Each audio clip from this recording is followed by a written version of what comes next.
Hey, welcome back, friends. If you want to join the friends, go ahead and hit that subscribe button down below. So today we're going to be talking about a little bit of a controversial type of thing in the game. It's going to be about Treasure Hunter. There's actually a decent amount of setup that you can do on Treasure Hunter to make your Treasure Hunter experience a little bit more appreciated, I guess.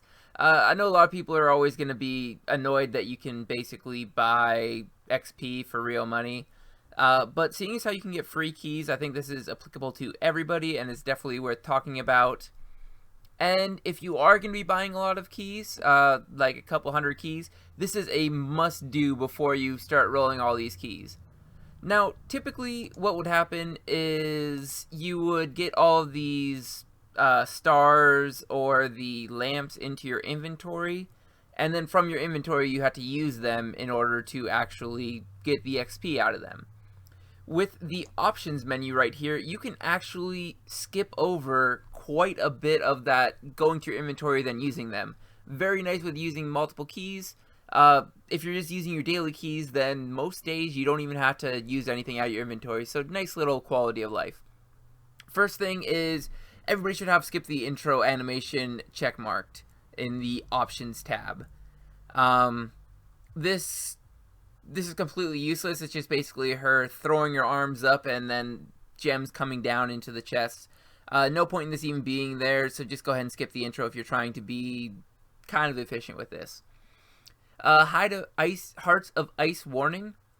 It is entirely up to you. I personally am leaving it unchecked because I never really use Hearts of Ice. I probably should start using them to be a little bit more efficient with my XP gains from Treasure Hunter, but I personally don't use them, so I just leave it unchecked. So if I do use the Hearts of Ice for some reason, then at least I would get a notification if something was messed up with them because I don't fully understand how they work.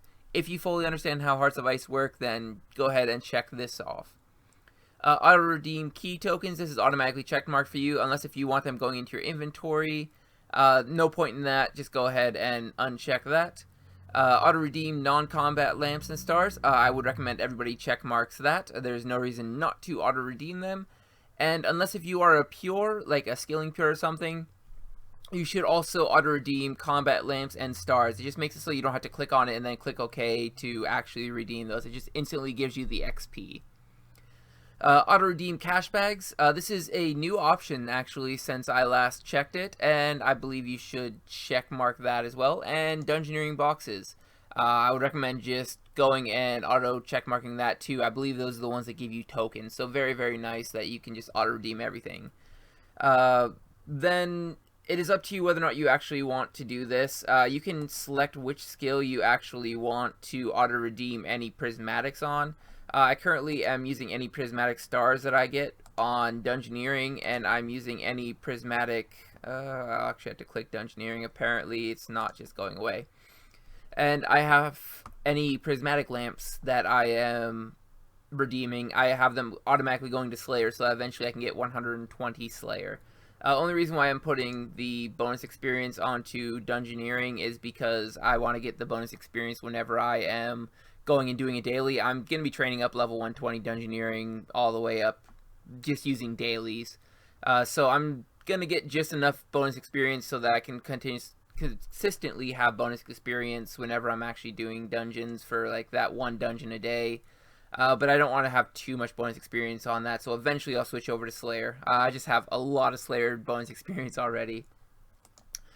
The other thing that I want to talk about is the Hearts of Ice. Like I said, I personally don't use them almost at all, but I know the basics of how they work and want to share with you guys how you should be using your Hearts of Ice if you choose to be using them. So, first thing I would recommend doing is to freeze all of the white gems. This is going to be obviously the majority of the slots are going to be white gems. So I would recommend just automatically freezing those, and then unfreezing XP and prismatic rewards. This is going to make it so that there's not too many that are actually automatically frozen, and basically it's going to just be the weird items like the Wicked Hood teleport tokens and the protein traps. No, both of those are actually relatively good rewards, but if you also select the yellows, there's probably like, there we go, Dragon Bones, 30 Dragon Bones, D&D token weekly, stuff like that that you probably are not going to want quite as much as the actual just straight experience.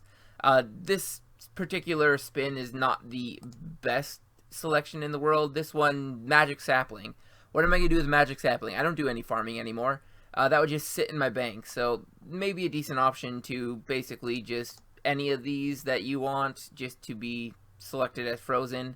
I personally wouldn't select the red and the purples because those are a lot of like the lucky items or like the masks and stuff.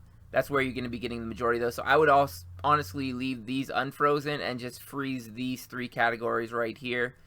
It is up to you whether or not you want to freeze 99s or anything like that. I think this is kind of worthless right here to freeze anything that's on 99 or not. Just because, honestly, it doesn't really matter if you're already a 99 in that skill. You can always use experience to get a little bit of extra something. If I freeze 99s, like 18, 19 things are all going to be frozen. Obviously, if you are unfreezing XP, you end up getting basically the exact same effect. But anyway, I'm going to go ahead and spin a couple of times and show you exactly how this typically works if you are choosing to leave anything frozen. I personally like the Wicked Hood teleport tokens, so I personally wouldn't typically freeze them myself, but just with this setup, you are going to have a little bit of collateral damage. So go ahead, I get a small fallen lamp fletching. I throw it in my backpack, and you see that I didn't actually go into my backpack. It just automatically gave me the bonus experience in fletching. Let's go ahead and see invention right here. I have no bonus experience on it right now. Hit the backpack, and it automatically gives me the 12.5 thousand experience into invention. Unfortunately, promotional items like the Hydra lamps are not going to work with that. They are still going to go to your backpack. There's no way that they automatically resolve those. But again, a prismatic small falling star, I do have it selected so that this will go into dungeoneering. So I started out with 635, gonna end up with 645. So as you can see, it automatically basically does all the work for you. The only things that you ever have to actually use is any promotional items, which obviously are just too complicated for them to freeze, unfreeze, or auto redeem.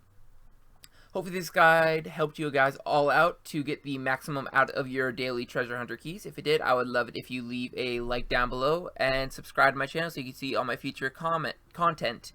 Also comment on this video so that you can let me know if you're planning on using this. As always, have a good one.